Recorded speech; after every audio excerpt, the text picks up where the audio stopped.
मुंबई में इंडिया गठबंधन की बैठक है, लेकिन बीजेपी भी धुआंधार तैयारी में जुटी हुई है। और बड़ी खबर आपको दें, बीजेपी अध्यक्ष जेपी नड्डा ने बैठक बुलाई है। लोकसभा राज्यसभा सांसदों की बैठक बुलाई गई है और इस बैठक का आयोजन वर्चुअल माध्यम से किया गया है। सभी सांसदों का बैठक से जुड़ना जरूरी है।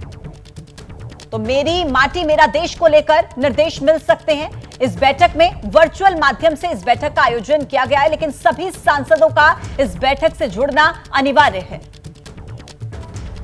और इसी पर हमारे साथी नीरज पांडे जुड़ चुके हैं, सीधे उन्हीं का रुख कर लेते हैं। नीरज, जो बैठक बुलाई गई है बीजेपी अध्यक्ष जेपी नड्डा की तरफ से, उस बैठक का लबोलुबाव क्या होगा, क्या एजेंडा रहेगा?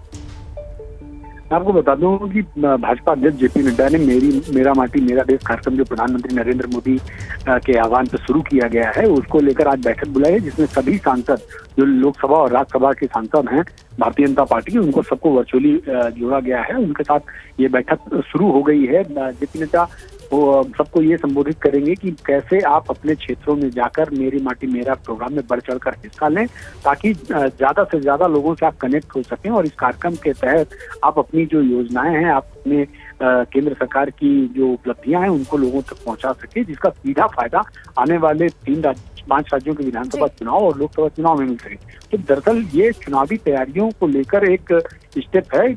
भाजपा ने बहुत बड़े पैमाने पर मेरा माटी मेरा देश कार्यक्रम शुरू किया है, जिसमें मेरी माटी मेरा देश अभियान जो चल रहा है उसी को लेकर ये बैठक बुलाई गई है। शुक्रिया नीरज आपका पूरी जानकारी के लिए। अब आइए आगे बढ़ते हैं। इंडिया और एनडीए में घमासान के बीच बीएसपी अध्यक्ष मायावती ने फिर कहा है कि 2024 का चुनाव बीएसपी अकेले ही लड़ेगी। लोकसभा और 4 राज्यों में अकेले चुनाव लड़ेगी बीएसपी, ये मायावती ने एक बार फिर से साफ कर दिया है। एनडीए और इंडिया पर मायावती का वार, अधिकतर पार्टियां गरीब विरोधी पूंजीवादी नीतियों वाली हैं, ये कहा है मायावती ने। इनकी नीतियों के खिलाफ बीएसपी संघर्ष कर रही है और इनसे गठबंधन का सवाल ही पैदा नहीं होता। एक बार फिर से अपनी बात को दोहराती हुई दिखाई दे रही है बसपा प्रमुख मायावती। उन्होंने कहा कि लोकसभा चुनाव और इसके अलावा 4 राज्यों में जो विधानसभा के चुनाव होने हैं उसमें वही एकला चलो वाली नीति ही फॉलो करेगी बीएसपी, ये उन्होंने कहा कि। और साफ तौर से इंडिया को लेकर भी और एनडीए को लेकर भी वो हमलावर दिखाई दी हैं। 2024 का चुनाव बीएसपी अपने दम पर अकेले ही लड़ेगी, ये उन्होंने कहा।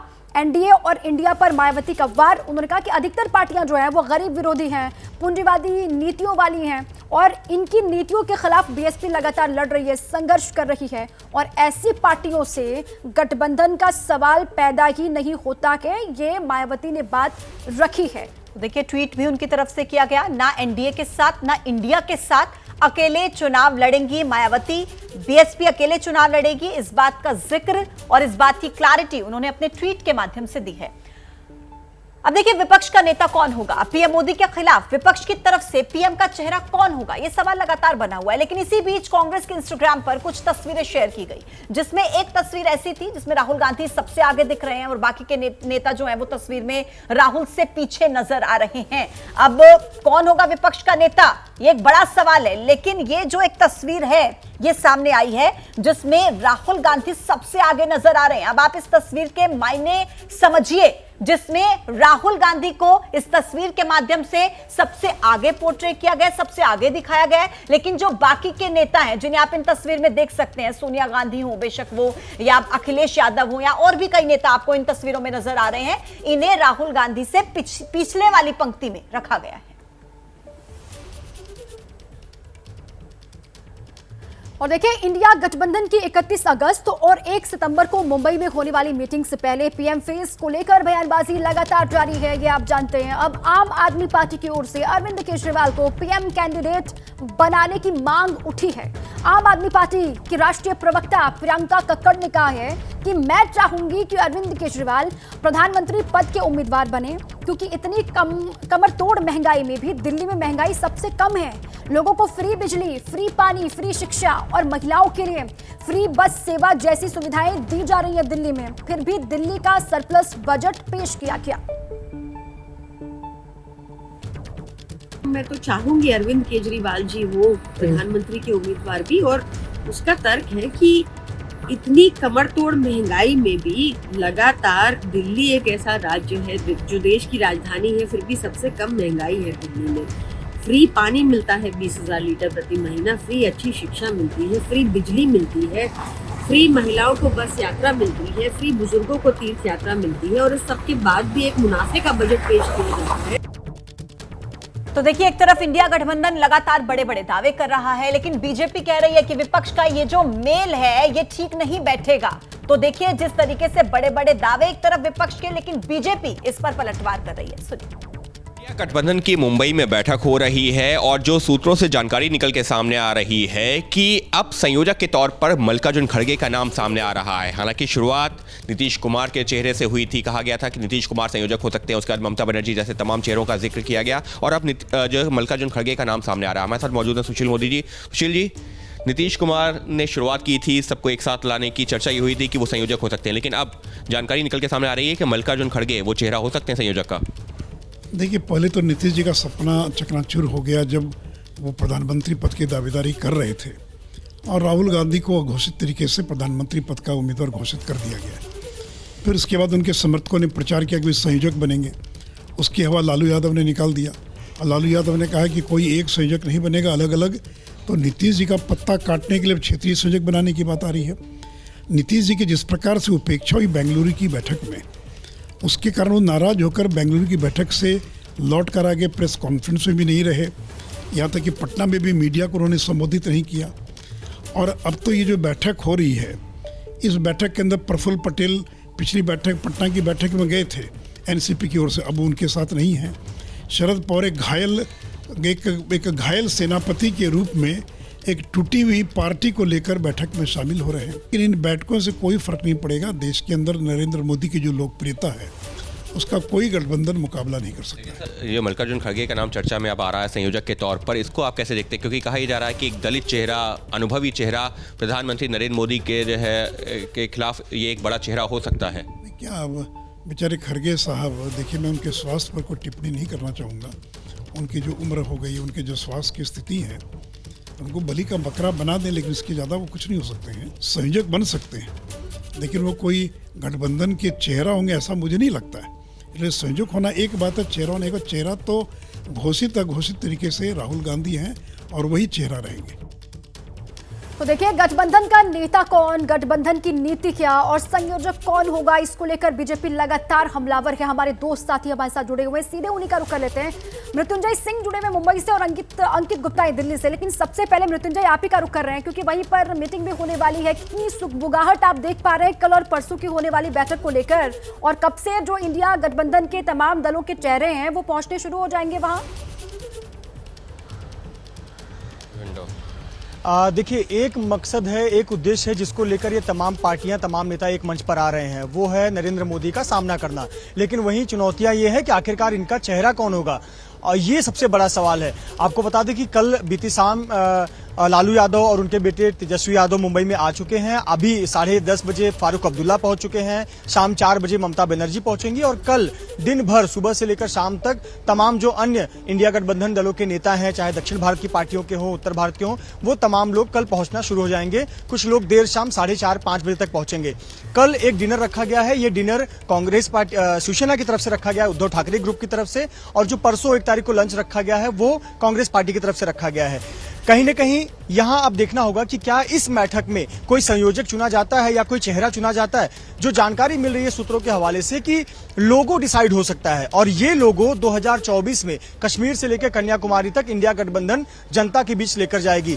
इस लोगों में अब देखने वाली बात होगी कि क्या चेहरे आते हैं, और अगर चेहरा आता है तो फ्रंट चेहरा किसका आता है, इस पर सभी की निगाहें टिकी होंगी। तो कुल मिलाकर नरेंद्र मोदी से सामना करने के लिए ये एकजुट तो हो गए हैं, लेकिन चेहरे पर फैसला नहीं हो पा रहा है। अभी हम जिस पर चर्चा कर रहे थे, और अब तो और भी ज्यादा चुनौती बढ़ती हुई नजर आ रही है, क्योंकि अंकित सवाल मेरा आपसे ये है कि जिस तरीके से हम देख रहे हैं मुंबई में बैठक होगी, उम्मीद है कि कोई ना कोई चेहरा सामने आ सकता है अगले 24 से 48 घंटों में। लेकिन अब क्या लग रहा है कि विपक्ष के लिए कितनी बड़ी चुनौती होगी, क्योंकि पहले से इस रेस में नीतीश कुमार, राहुल गांधी सब नाम आगे चल रहे थे, और अब तो आम आदमी पार्टी ने भी मांग उठा दी है कि केजरीवाल को पीएम कैंडिडेट बनाया जा सकता है। देखिए, इस तरीके के बयान एक तरह से जो विपक्षी पार्टी है, यानी कि जो इंडिया अलायंस का विपक्ष है, वो कौन है? बीजेपी। बीजेपी जो कि सत्तारूढ़ पार्टी है उसको एक मौका दिया जा रहा है। क्या मौका दिया जा रहा है कि कांग्रेस की तरफ से राहुल गांधी का नाम सामने आ रहा है, जेडीयू की तरफ से नीतीश कुमार का नाम सामने आया, शरद पवार की जो पार्टी है एनसीपी जो गठबंधन जो दल है जो शरद पवार गुट है वो शरद पवार का नाम सामने ला रहा है, अरविंद केजरीवाल की पार्टी आम आदमी पार्टी अरविंद केजरीवाल का नाम सामने ला रही है। तो इस तरीके से जो तमाम अलग अलग दल है, ममता बनर्जी की टीएमसी कह रही है कि ममता बनर्जी पीएम का चेहरा होना चाहिए। तो भले ही इंडिया अलायंस की तरफ से कहा जा रहा हो कि देखिए हम कोई चेहरा लेकर के सामने नहीं जाएंगे, लेकिन अपने अपने जो राजनीतिक दल हैं वो एक एक चेहरा सामने लाते जा रहे हैं। और इसी वजह से सबसे बड़ी चुनौती क्या है? सबसे बड़ी चुनौती तो यही है कि सबको कैसे साथ में लेकर के चला जाए। और अभी तो सिर्फ चेहरे पे बात हो रही है, लेकिन यकीन मानिए जब सीट बंटवारे को लेकर के चर्चा होगी कि कितनी सीटों पर कौन चुनाव लड़ेगा, वहां पर भी पेच फंसेगा और ये मौका दिया जा रहा है जिन पर काम होना बाकी है। अब इस तरीके से अलग अलग बयान दिए जाएंगे इंडिया गठबंधन के अलग अलग दलों के नेताओं की तरफ से, तो फिर इस गठबंधन का भविष्य क्या होगा, इस पर ही सवाल खड़े हो जाते हैं। बड़ी खबर आपको दे, दिल्ली के भजनपुरा हत्या से जुड़ा एक बड़ा खुलासा। माया गैंग पर वारदात को अंजाम देने का शक है। कल रात ही हरप्रीत से झगड़ा हुआ था और झगड़े के बाद वारदात को अंजाम देने का शक है। माया गैंग को माया उर्फ समीर चला रहा था। कुछ दिन पहले माया उर्फ समीर नाबालिग था, बाल सुधार गृह में रह चुका है। सोशल मीडिया में समीर का हथियार के साथ कई वीडियोस भी सामने आ चुके हैं। तो बड़ा खुलासा हुआ है और शक है कि झगड़ा हुआ, उसके बाद गोली मारी गई। तो ये बड़ी खबर इस वक्त दिल्ली में मर्डर, और ये कहा जा रहा है कि माया गैंग का हाथ हो सकता है। दिल्ली के भजनपुरा हत्या से जुड़ा यह खुलासा, माया गैंग पर वारदात अंजाम देने का शक है। पुलिस पड़ताल कर रही है। इस गैंग के बारे में जानकारी जुटाई जा रही है। मेघा हमारी साथी जुड़ चुकी है अधिक जानकारियों के साथ। मेघा, माया गैंग का कनेक्शन सामने आ रहा है, क्या कह रही है पुलिस? जी देखिए, इस वक्त पुलिस का ये कहना है कि खुलकर इस बात को लेकर वो एक्सेप्ट नहीं कर रहे कि माया गैंग हो सकती है, लेकिन एक शक का जो गिरोह है वो माया गैंग की तरफ ज़रूर जा रहा है, क्योंकि माया गैंग का जो लीडर है समीर, जिसकी जिक्र आप भी कर रहे थे, इससे पहले भी उस पर 2 हत्याओं का और वो बाल गृह सुधार जो केंद्र होता है उसमें भी रह चुका है। और सीसीटीवी कैमरा का जो प्राइम सस्पेक्ट जो हमने तस्वीरों में देखा उसमें कहीं ना कहीं वो नजर आ रहा है। हालांकि पुलिस इस वक्त क्या कह रही है, मैं आपको डायरेक्ट यहाँ के जो डीसीपी सर उनसे बात करवाती हूँ, उनका क्या कुछ कहना है इस पर। सर क्या कुछ कहेंगे सर, कल क्या कुछ हुआ था शाम में?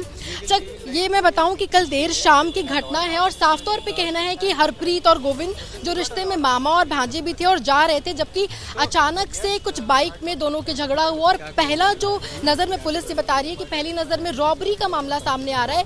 बेसिक से झगड़े से शुरू हुआ था और रॉबरी के बाद अंधाधुंध फायरिंग हो गई, कई राउंड फायरिंग हुई, जिसके बाद गोली जो हरप्रीत के सर पर लगी और मौके पर ही उसकी मौत हो गई। वही साथ में जो उसके मामा और मित्र जो गोविंद बताए जा रहे हैं उनकी गोली पीछे से पार हुई और जिसके बाद उनको एलएनजेपी अस्पताल में इस वक्त भर्ती कराया गया है। उनका आगे जो है इलाज चल रहा है और पुलिस लगातार छानबीन कर रही है। साफ तौर पे किसी गैंग या किसी का नाम इस वक्त पुलिस नहीं ले रही, लेकिन एक प्राइम सस्पेक्ट के तौर पर माया को रखा गया है, जिसके बहुत वीडियोस भी सोशल मीडिया पे आप देख रहे हैं वायरल हो रहे हैं और बहुत गन के साथ या हथियार के साथ तस्वीरें जो है लगातार वो पोस्ट करते रहते हैं। और उससे पहले भी उस पर कई आप इस खबर पर नजर बना के रखिए।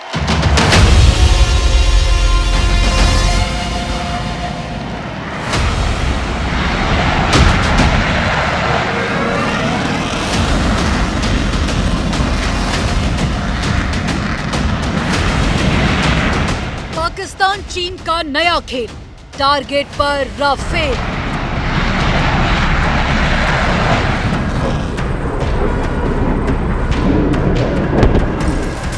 पुतिन का वॉर कैलेंडर, पाकिस्तान का अगला नंबर।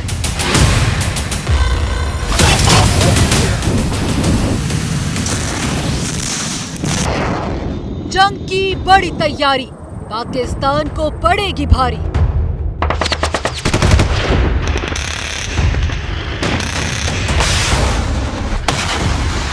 डेंजर जोन में जिन्ना लैंड, पाकिस्तान के डर का सस्पेंस।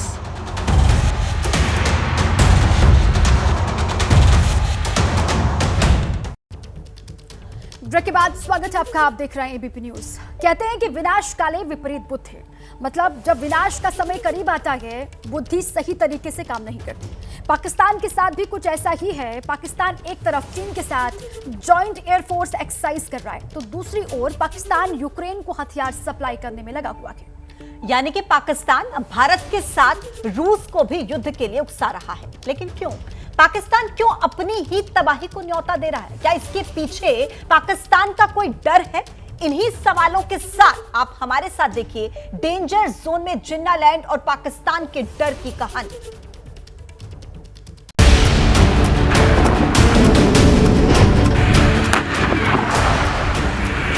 कर्ज और कंगाली में डूबा पाकिस्तान अब आग से खेल रहा है। पाकिस्तान की बेलगाम फौज मुल्क को एक बड़ी जंग में झोंकने पर आमादा है।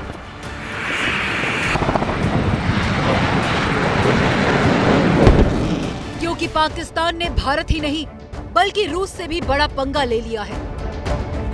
पाकिस्तान चीन के साथ मिलकर भारत पर हवाई हमला करने की तैयारी कर रहा है।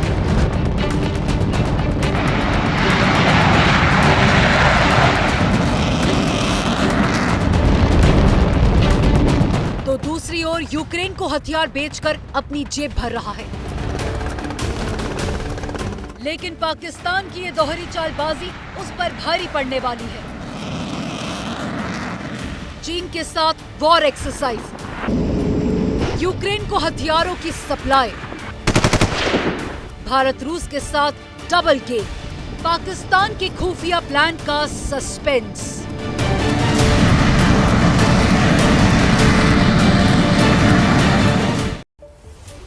देखिए पाकिस्तान किस तरह से भारत और रूस के साथ दोहरी चाल चल रहा है। पाकिस्तानी फौज किस तरह से अपने ही मुल्क को जंग में धकेलने पर आमादा है। इस पड़ताल के लिए सबसे पहले हम आपको दिखाते हैं पाकिस्तान और चीन का वो साझा प्लान जिसके निशाने पर है भारत। बिल्कुल, पाकिस्तान चीन के साथ मिलकर भारत पर हवाई हमले की तैयारी में जुटा हुआ है। लेकिन कैसे, ये आपको दिखाते हैं इस रिपोर्ट में।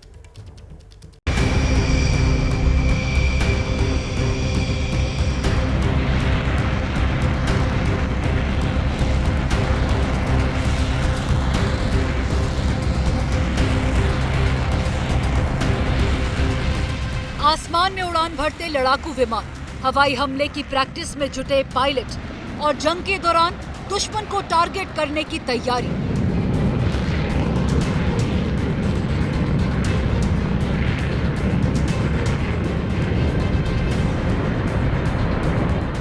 ये तस्वीरें चीन और पाकिस्तान एयरफोर्स के जॉइंट एक्सरसाइज की है। यानी भारत के दो बड़े दुश्मनों की वायुसेना साथ मिलकर युद्धाभ्यास कर रही है।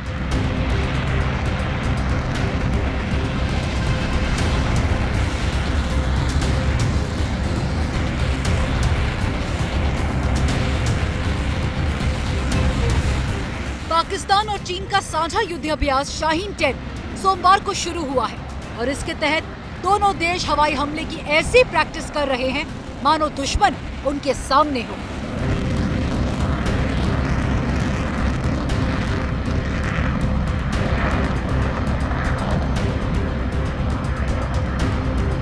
लेकिन वो दुश्मन है कौन, ये किसी से छिपा नहीं है।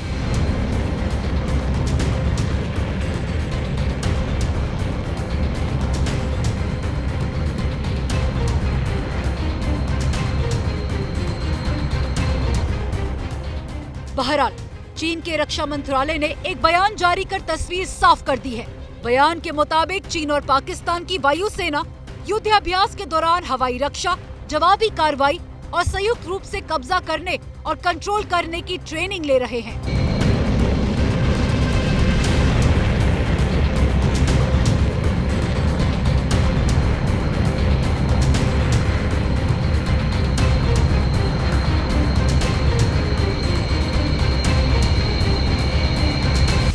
चाहते हैं कि दोनों सेनाएं जो हैं आपस में समन्वय बिठाएं, लेकिन समस्या ये है कि दोनों सेनाओं की जो मूल भाषा है वो बिल्कुल अलग है और उसके साथ पूरा कोऑपरेशन, कोऑर्डिनेशन और कमांड कंट्रोल करना बहुत मुश्किल है। लेकिन इनकी मंशा ये है कि दोनों सेनाएं, चाहे वो एयरफोर्स हो, नेवी हो या आर्मी हो, दोनों मुल्कों की जो सेनाएं हैं आपस के अंदर कोऑपरेशन करें।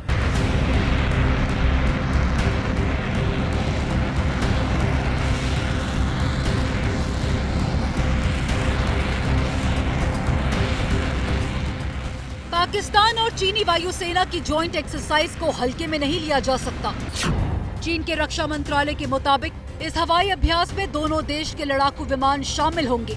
इसके अलावा ट्रेनिंग में जमीन से हवा में मार करने वाली मिसाइल, रेडार और सिग्नल का इस्तेमाल किया जाएगा।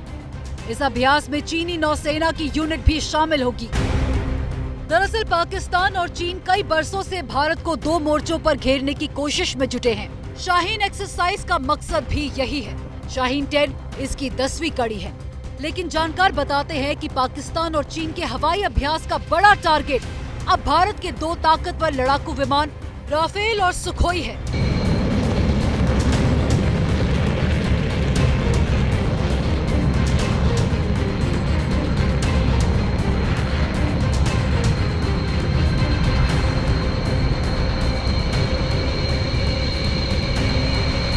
पाकिस्तान के मंसूबे कुछ भी हों, चाहे वो किसी भी प्लान को बना लें कि वो रफाल को और सुखोई को गिरा देंगे, लेकिन उनके पास जो तकनीक है, जो चाइनीज़ तकनीक है, वो JF-20, JF-16 के रूप में है। और ये दोनों तकनीकें जो हैं, ये दोनों तकनीक के जो जहाज हैं, ये इतने केपेबल नहीं हैं। ना सुखोई के बराबर ये खड़े हो पाते हैं और ना ही ये रफाल के बराबर खड़े हो पाते हैं। दरअसल राफेल और सुखोई इतने मारक और शक्तिशाली हैं कि दोनों पड़ोसी दुश्मनों को इसका तोड़ नहीं मिल रहा। खासकर पाकिस्तान राफेल और सुखोई से बेहद डरा हुआ है। पाकिस्तान को इस बात का खौफ है कि जंग के हालात में राफेल और सुखोई उन्हें मिनटों में तबाह कर देंगे और इसलिए पाकिस्तान अब चीन के साथ मिलकर हवाई हमले की नई रणनीति पर काम कर रहा है। चीनी एयरफोर्स के साथ जॉइंट एक्सरसाइज इसका सबसे ताजा सबूत है।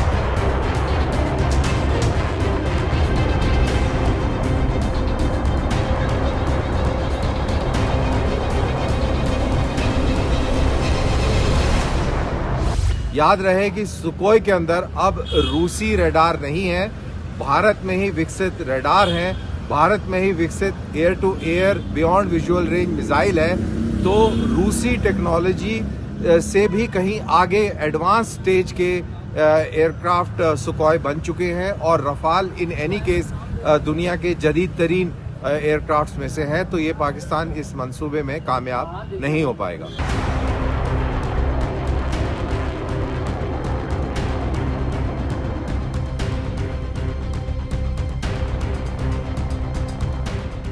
चीन लगातार अपने फाइटर जेट और सबमरीन की शक्ति बढ़ाने में जुटा है और चीन का पिछलग्गू पाकिस्तान उसके भरोसे ही जंग की तैयारी में जुटा है।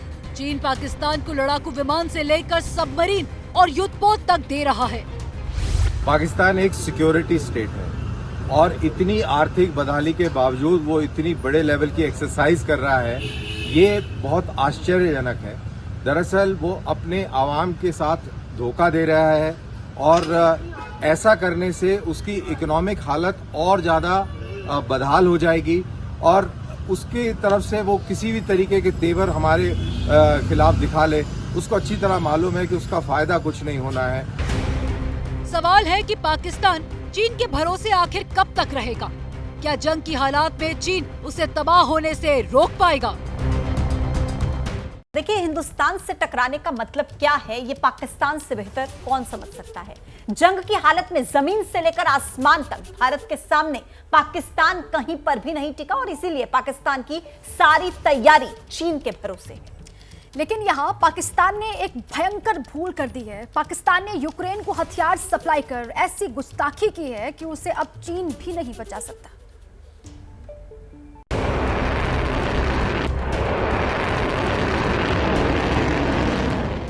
रूस से दुश्मनी पालकर यूक्रेन किस तरह तबाह हो गया, ये दुनिया देख रही है। रूस यूक्रेन युद्ध थमने का नाम नहीं ले रहा, लेकिन जंग की इस आग में पाकिस्तान अपने फायदे देख रहा है और इसके लिए पाकिस्तान पिछले कई महीनों से यूक्रेन को हथियारों की सप्लाई करने में जुटा है।